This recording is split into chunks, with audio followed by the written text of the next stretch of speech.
সাম্প্রতিক বন্যায় পাহাড়ি জেলা খাগড়াছড়িতে কৃষি, মৎস্য, পানি সম্পদ খাতে কমপক্ষে ১০০ কোটি টাকার ক্ষতি হয়েছে। এর মধ্যে সবচেয়ে বেশি ক্ষতিগ্রস্ত কৃষি, মৎস্য ও প্রাণী সম্পদ খাত। এ ক্ষতি পুষিয়ে উঠতে সরকারি প্রণোদনা চান কৃষকরা। খাগড়াছড়ির প্রতিনিধি তমাল দাস লিটনের তথ্যে আরও জানাচ্ছেন মাহবুব হাসান রিপন। ৪ বন্ধু মিলে গড়ে তুলেছিলেন খাগড়াছড়ি জেলা সদরে বন্ধু এগ্রো ফার্ম।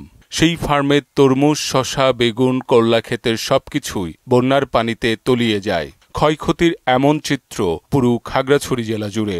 আকস্মিক বন্যা হলো পরপর 2 বার। আমাদের বন্যায় আমাদের সব একদম নিঃস্ব করে ফেলছে, একদম মানে কোনো কিছুই নাই।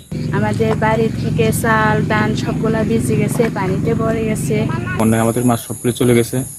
আমরা অনেক বড় একটা লসের মধ্যে পড়ে গেছি। সরকার যদি আমাকে যদি কিছু প্রণোদনা দেয় তাহলে ইনশাল্লাহ ঘুরে দাঁড়াইতে পারবো। জেলার ৬৩,৩১৫ হেক্টর ফসলি জমির মধ্যে ১০,৩৬০ হেক্টর ফসলি জমি বন্যায় ক্ষতিগ্রস্ত হয় টাকার অঙ্কে, যার পরিমাণ প্রায় ৭০ কোটি। আউশ জমি এই মুহূর্তে রিকভারি করার কোনো সম্ভাবনা নেই। এজন্য আমরা কৃষকদেরকে আমাদের আগাম রবি শস্য যেগুলি পেঁয়াজ, চীনাবাদাম, আমাদের সরিষা, ভুট্টা, এগুলি আমরা পুনর্বাসনের কর্মসূচি হাতে নিয়েছি। বন্যার পানিতে ভেসে গেছে জেলার ৯টি উপজেলার পুকুর, দিঘি ও ক্রিক বাঁধের মাছ। এতে মৎস্য খাতেও ২০ কোটি টাকার ক্ষতি হয়েছে বলে জানান এই মৎস্য কর্মকর্তা। ৩১১ মেট্রিক টন মাছ পুকুর থেকে বেরিয়ে গেছে এবং ৩৭ লক্ষ পোনা ক্ষতিগ্রস্ত হয়েছে। এছাড়া বন্যায় প্রাণী সম্পদ খাতেও কম বেশি ১০ কোটি টাকার ক্ষতি হয়েছে বলে জানান জেলা প্রাণী সম্পদ কর্মকর্তা।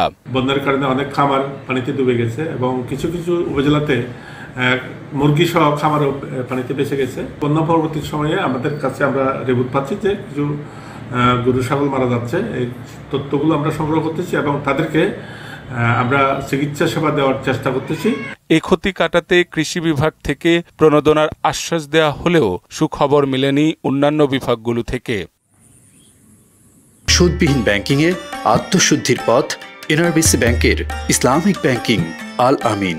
মাহবুব হাসান রিপন, মোহনা সংবাদ।